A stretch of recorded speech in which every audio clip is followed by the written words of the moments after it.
Welcome to Studio Sandvik. These are our headlines for today. Refurbishment program makes worn-out screens as good as new. And our CEO Stefan Widing will be joining us to comment on the interim report released earlier today. Yes, an interesting show as you can hear. So a warm welcome to this episode of Studio Sandvik with the latest and greatest from the world of Sandvik. And a special welcome to you, Paulina, my co-host for today. Thank you, Edward. I'm very happy to be here. So now let's kickstart things with a visit to Sandvik Corman's GMO site in Sweden, producing metal cutting tools 8,670 hours every year. By using VeriCut Force, a CNC optimization software by CG Tech, energy consumption and costs can be significantly reduced. VeriCut is there essentially to eliminate as much as possible program prove out. So your programs are proven offline before we get to the machine. Then secondly, we have our product called Force, and this is here to reduce our program time. Now obviously this relates to less spindle time, less motors in use, less coolant pumps in use. So what we did was taken one project on drawer production.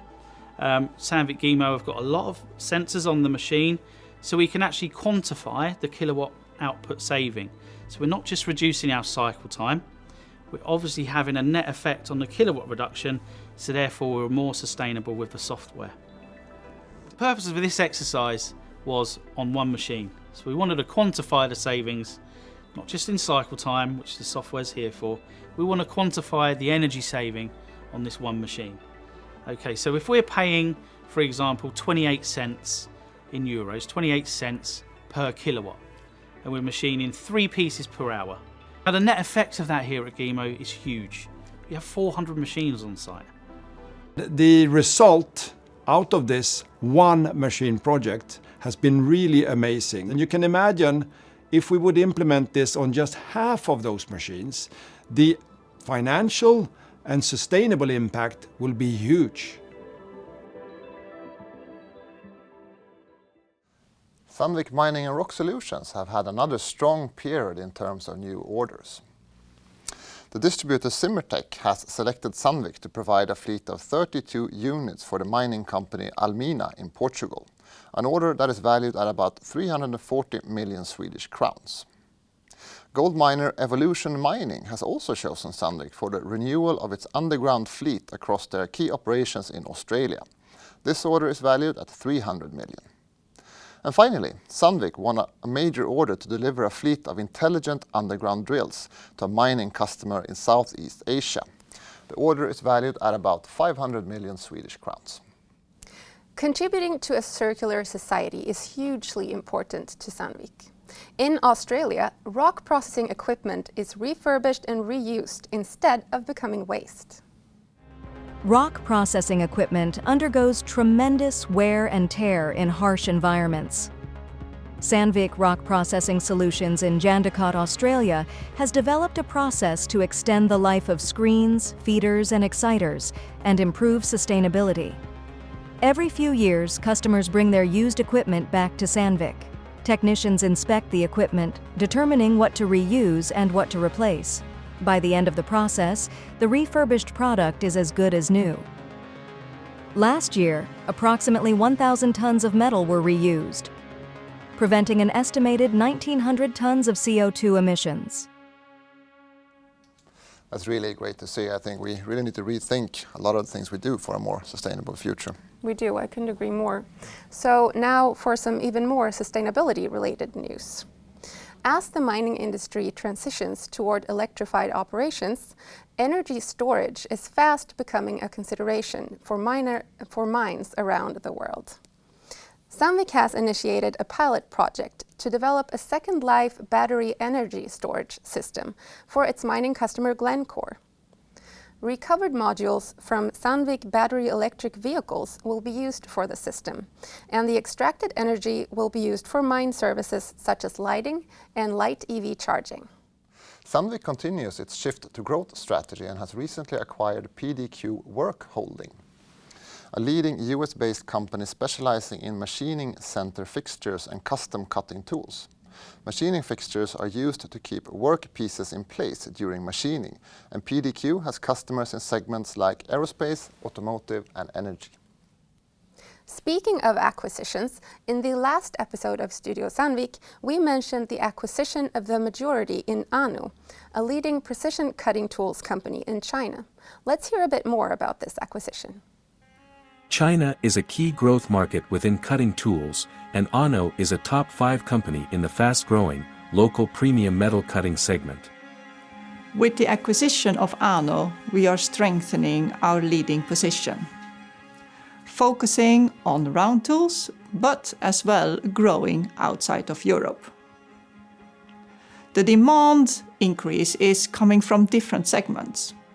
So complementary elements will be added up, like aerospace, automotive, but also medical and electronics are key elements. Local presence and production has become increasingly important on the Chinese market. Ano will provide a platform for further growth, and it will create the base for a new China division. When we build up SMS China division with Chinese brands, Chinese premium brands, this will further support our approach to grow in this Chinese market, which is competitive, but not only in the service, but also in the technology area. We will find out strategies with, of course, our international brands together to find synergies, but also within the Chinese brands to further support and also develop collaboration and complementarity. We are truly impressed by Ano when we look to their extensive product portfolio, as well as their customer focus in speed and in service levels.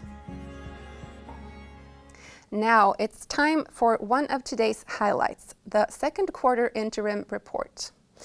Edward is joined here in the studio by our CEO Stefan Widing to talk more about the report. Over to you.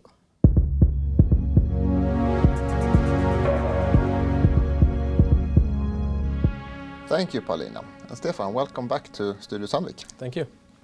We released the second quarter report today. If we start with order intake and revenue, how would you summarize it?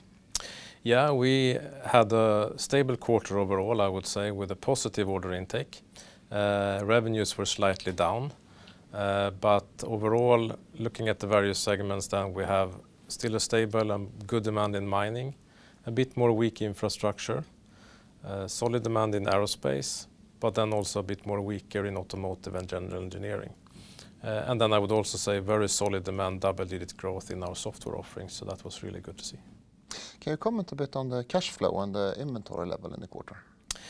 Yeah, it's a mixed picture, I would say. The positive is that inventories went down in the quarter slightly, but this is a quarter where we usually increase inventories in anticipation of the holiday period.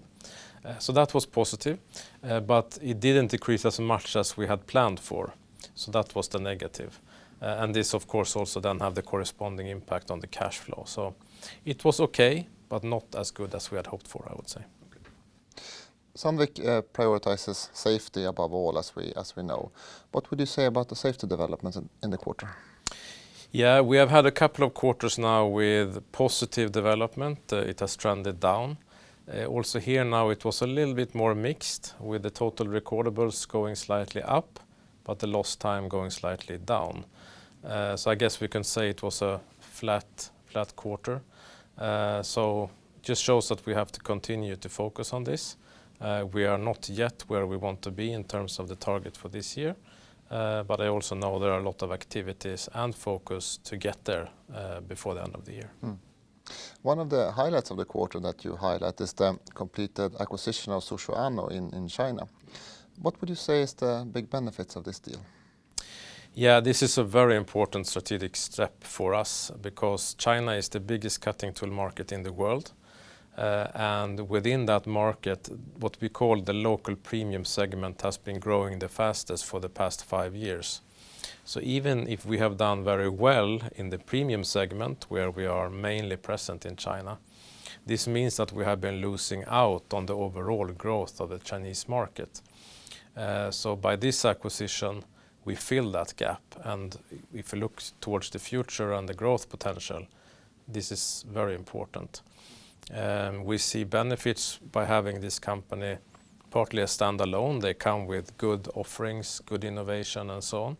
But we also see that our existing businesses and the competence and knowledge we have, in particular in InSearch, can support the growth of this company in China. And to really focus on this and get the right focus and attention that we need to succeed in China, we have also decided then to create a China division within SMS that creates even better framework around this acquisition and potential future acquisitions for the Chinese market. It's really interesting. Thank you so much, Stefan. Thank you. And now, Paulina, back to you by the main desk. So now, to end this show, we are very excited to feature one of our 41,000 employees. Meet Vamboni Matonsi, Senior Legal Counsel in South Africa. Hiking helps me reset and relax outside of work. I like how everything just quietens down. I grew up in a rural village before moving to one of the biggest townships in South Africa, Soweto. The social injustice there has stripped people of their dignity. But my parents were educated and they managed to get me into a good school outside the township. I thank them every day. I joined Sandvik as a graduate legal intern. That was in 2017. Today, I'm the Senior Legal Counsel for Sandvik Africa. Sandvik truly recognizes and values people from many different walks of life. And I've grown both professionally and personally. My name is Vamboni Matonsi. I'm a Sandvik employee, and we make the shift. Now that was everything we had prepared for today. Thank you so much for watching, and we hope to see you again when the next episode of Studio Sandvik will be broadcasted. See you then. Bye.